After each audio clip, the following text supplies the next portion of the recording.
Estamos celebrando a Quinta-feira Santa, a memória da ceia do Senhor.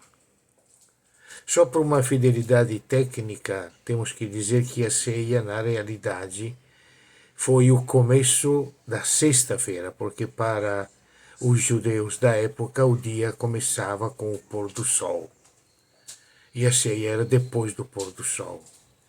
Mas é importante, para compreender o valor desta ceia, olhar o que aconteceu na Quinta-feira Santa mesmo, na quinta-feira.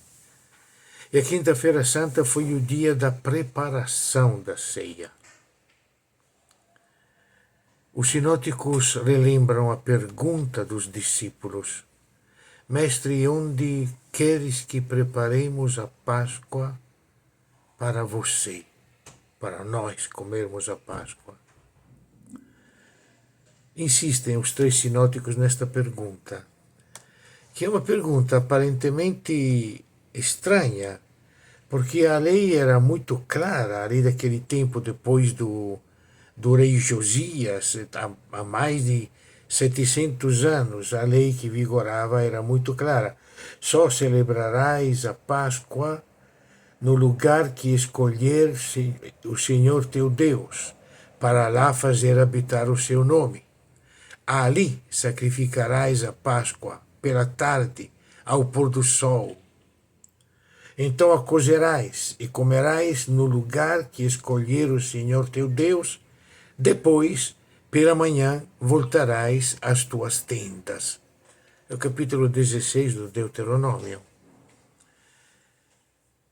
A Páscoa era celebrada no Templo de Jerusalém.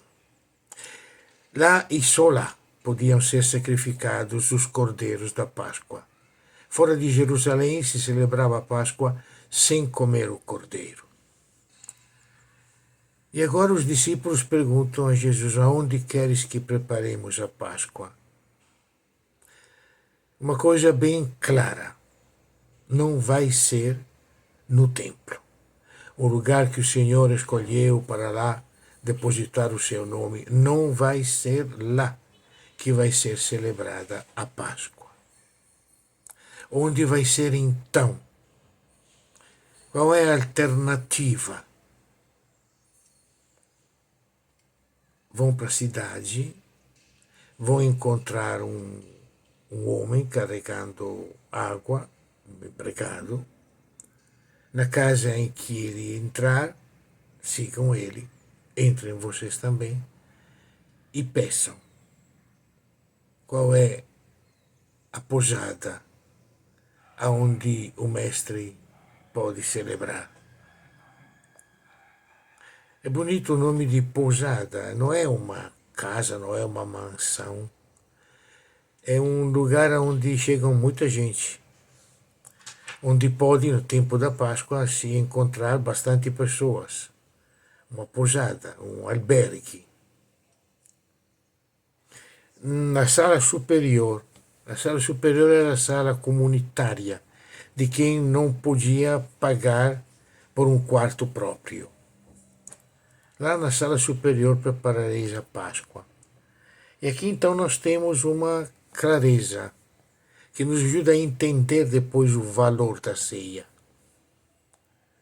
Estamos não no templo, estamos numa pousada, numa casa comum.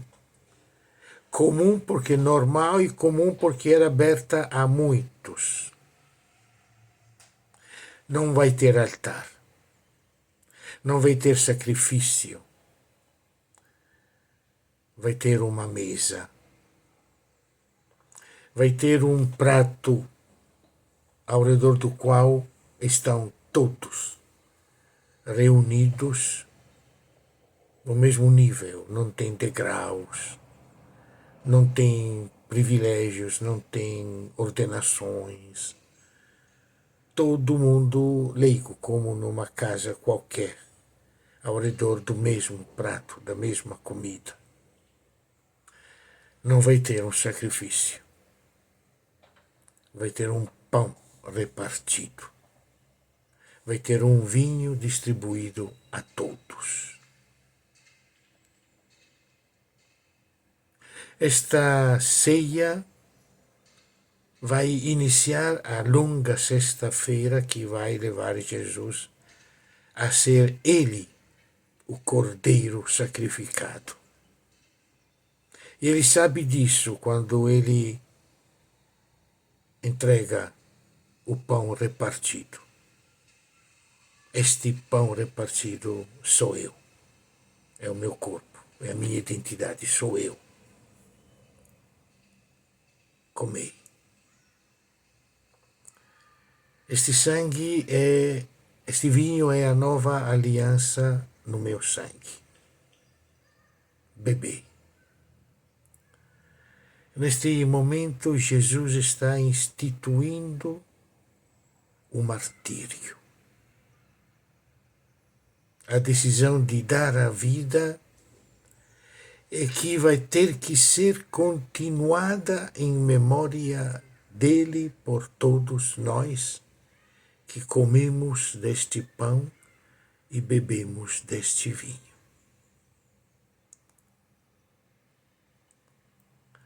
Não é o sacrifício de um cordeiro, que significa morte.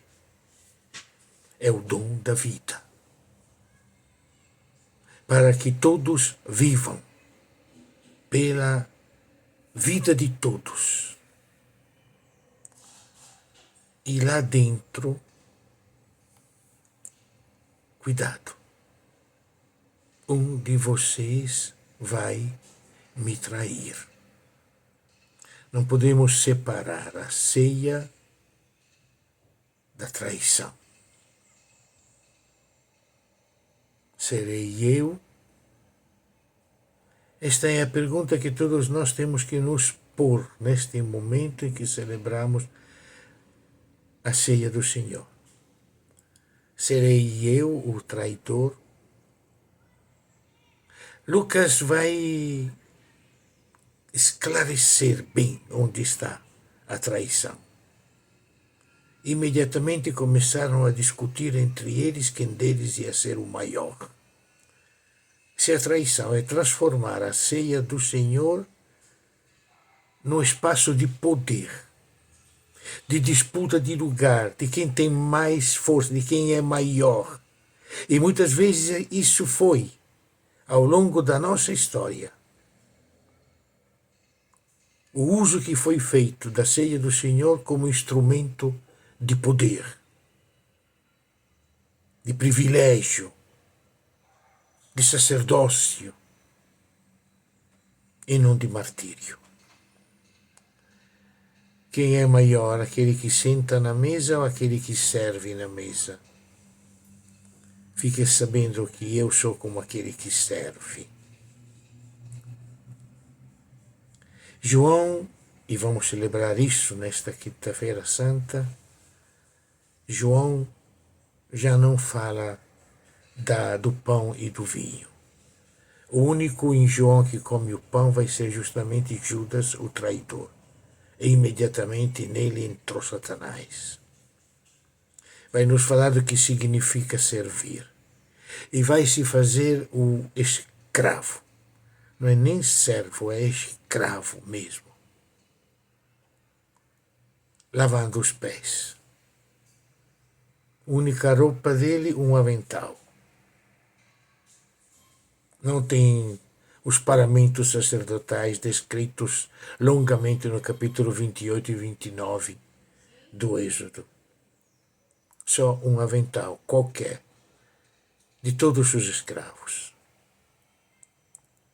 Por isso, na Quinta-feira Santa, nós celebramos a instituição do martírio e a instituição do serviço, do diaconato. Porque quem não serve, trai. Quem não serve, quem não senta junto, quem não está no mesmo nível dos outros, trai a memória do Senhor. Reduz a memória do Senhor à celebração mecânica de um rito quase que mágico e não de um compromisso de vida. que esta celebração seja para nós a força de uma opção permanente, de sermos servos, de dar a vida, na síntese que tinha feito Jesus em outro texto de Marcos. O Filho do Homem não veio para ser servido, mas para servir e dar a vida para muitos.